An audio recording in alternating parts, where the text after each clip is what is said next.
The Cornel West. I have to say it with the, because Cornel West is somewhat of an icon. The Cornel West is in a pretty big spat with Harvard University. Why on earth would Cornel West be in a fight with Harvard University? Cornel West is in a fight with Harvard University because Cornel West wants tenure. He believes he deserves tenure. And Harvard University apparently doesn't agree. Basically, what it boils down to is political, progressive, activist, scholar, prolific author Cornel West is threatening to leave Harvard after the university, quote unquote, disrespected him by denying his request to be considered for tenure. And when I first heard this, I was like, what? Cornel West doesn't have tenure? I got to be honest, I find it astonishing that Harvard has to be pushed on this very specific point. Cornel West teaches at the School of Law, Divinity School, and in the Department of African American Studies. But beyond this kind of terrestrial teaching, this mundane, down-to-earth thing of him going into class and teaching, the man is an icon. I have no idea why Cornel West has been pushed into this undignified position of having to fight for what he believes he is owed. But in this very specific case, I kind of believe him. Shouldn't be a situation where he has to push Harvard. Harvard should be going after him. Welcome to the Soapbox.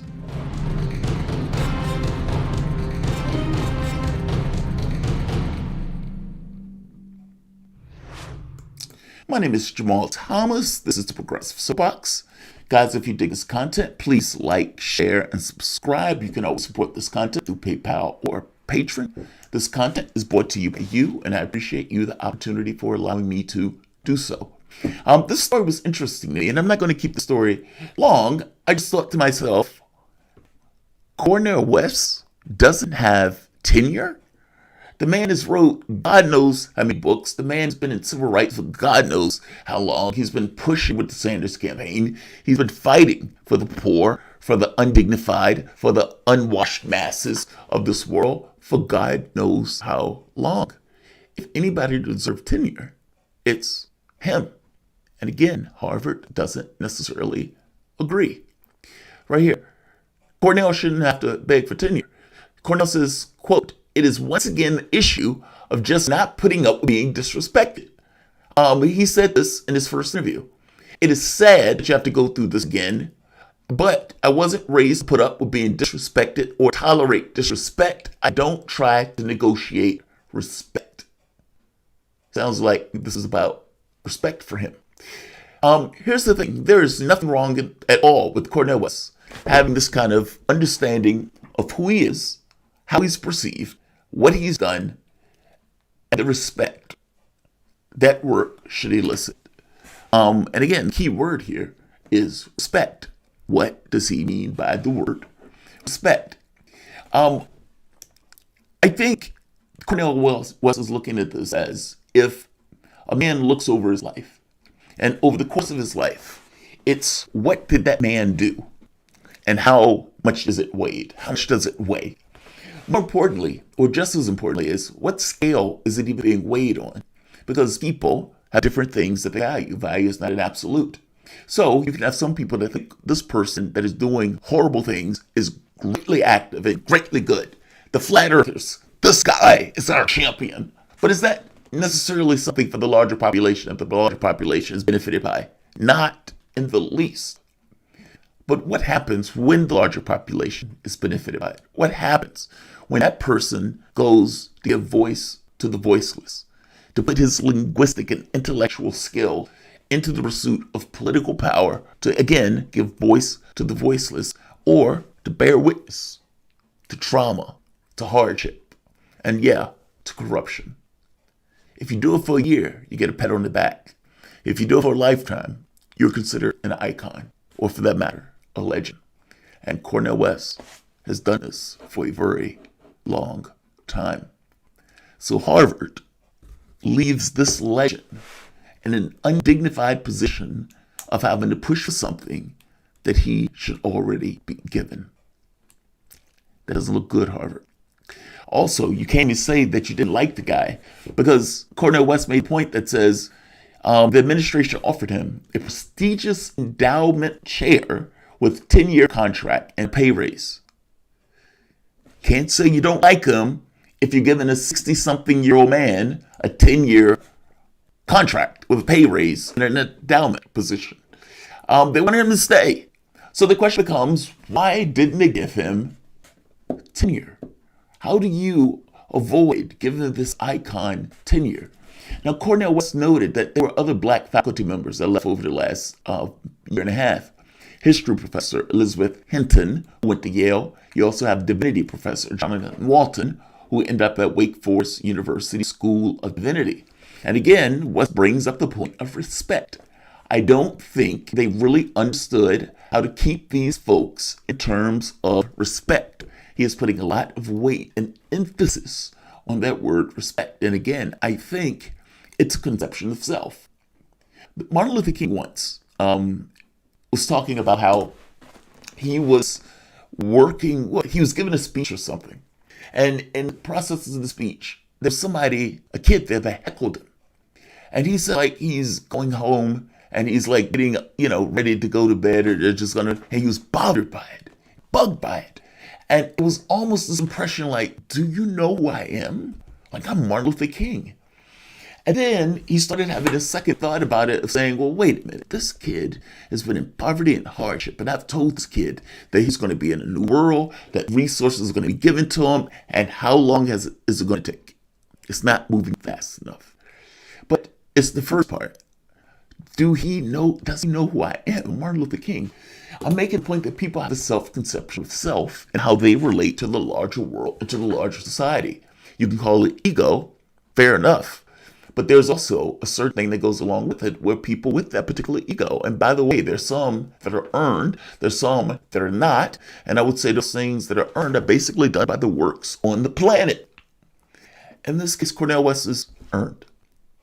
And as such, I don't necessarily think it's out of hand to make the point that you are disrespecting me by not giving me what I am due. I shouldn't even have to push you for this. I am Cornel West. You should give me that tenure. Again, that sounds pretty bold, but by the same token, why is he wrong? He is Cornel West. And if anybody is deserving of it, he is. Again, I was like, Cornel West doesn't have tenure? Boston Globe is reporting, quote, the controversy comes during a time of increased scrutiny of Harvard's tenure process. In January of last year, more than 100 faculty signed a letter to Claudine Gay, a dean for the Faculty of Arts and Sciences, that prompted her to open an inquiry into the process. The professors called for a review that took into account the university's commitment to diversity and inclusion. Long-standing criticisms of the process boiled over in 2019 when hundreds of scholars protested Harvard's decision to deny tenure to Lorgia Garcia Pena, ethnic studies scholar whose work involves race and ethnicity.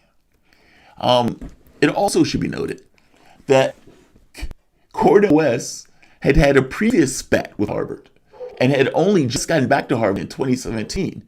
At that point, it was the president, it was back in 2002, Lawrence Summers was president of Harvard at the time in Harvard. And there was an issue between the scholarship that West was working on and West and the commitment to affirmative action. West didn't believe that the college had a commitment to affirmative action.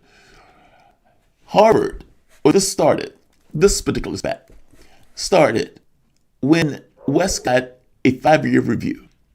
The 5-year review was positive.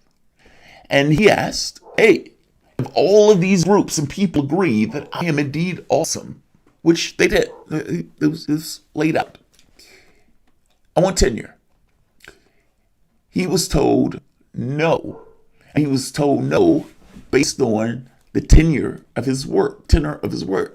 He says, quote, what I'm told is it's too risky. And these are quotes. It's too fraught and I'm too controversial. He's being told these things. Harvard spokesman noted that the faculty committee was only in charge of reviewing West's reappointment. It does not have the power or authority over tenure. West has basically said, I want to speak to the president. He says he wants to speak to President Lawrence Bacow. He has not heard back yet. Now, like I said, he left it once And he's basically saying, I will leave it again. Quote, if I cannot be put up for tenure, then it is clear they don't think I'm worthy of tenure, and I will go. He has a high opinion of himself. He should. Personally, I think people in general should have a relatively high opinion of themselves. But the question becomes, is it worth it? Has he done what was necessary to reach the benchmark, to reach tenure? On some level, that's subjective, yes. But his opinion of himself is not necessarily out of alignment with the tenure process or someone who would get a tenure. That's the point I'm trying to make. He's not out of whack or out of alignment for making that argument of like, look, I believe I deserve tenure for my works in education and over the course of my lifetime. If Harvard doesn't believe that, and they believe I am not worthy of that, then we have a disagreement on this. And this is a disagreement that reaches to the core, because you're basically saying I am not worthy of X or Y. I will walk. And he will walk. I believe him. He left once before. He will leave again. Look, he can be a bomb thrower, right, at times. But the thing is, Cornel has always had this capability of saying what some people just never say. Just sticking up for the poor, sticking up for the unfortunate, sticking up for the middle class. I mean, when he joined Sanders' campaign, there was a 60-something-year-old man that's out there giving speeches and everything else. He wasn't doing it for his health. He was doing it for everyone else. And from the standpoint of him having a pedestal to teach, yeah, if you're going to give him a 10-year contract, you might as well give him tenure. That gets across how much you want him there. And the idea that for whatever particular reason you're not going to give him tenure, and especially the reason that he's bringing up him saying he's too risky. What does that even mean? And how are you damaged by having somebody who's risky? Like, share, and of course, subscribe. Yeah. What's up with the hawk arm, thyroid? Patrick Joseph. No, Patrick, it's not thyroid, unfortunately. Several months ago, about 5 or 6 months ago, they put a catheter in my throat, in my jugular. At the exact same time, they had to put in a new, what's called a fistula. It's a blood thing. It creates an artery and a vein, plugs it together, and it allows an area by which they can tap. Because I've had 3 of these in this one arm, the blood supply in the arm is fucked up. And capillaries at one point basically grew around, let's say, areas that could get blood and everything else and fixed it. In this very specific case, the blood supply was being diverted away in a way that it couldn't necessarily get stuff out of the arm in the way it got out of the arm. So they took the catheter out, the fistula is still in, but the arm has not gone down. And so I have no idea when it goes down. At this point, it's 6 months. It's a pain in my ass. And at this point, the only way that we know of fixing it, if it doesn't go down, if capillaries don't go around and everything else, is somewhat of major surgery that I don't necessarily want. So I'm giving the Hulk arm a bit of time to go down. Like, share, and of course, subscribe. And by the way, make sure you're subscribed. Because sometimes Google does weird things like kicking people off. It's aggravating.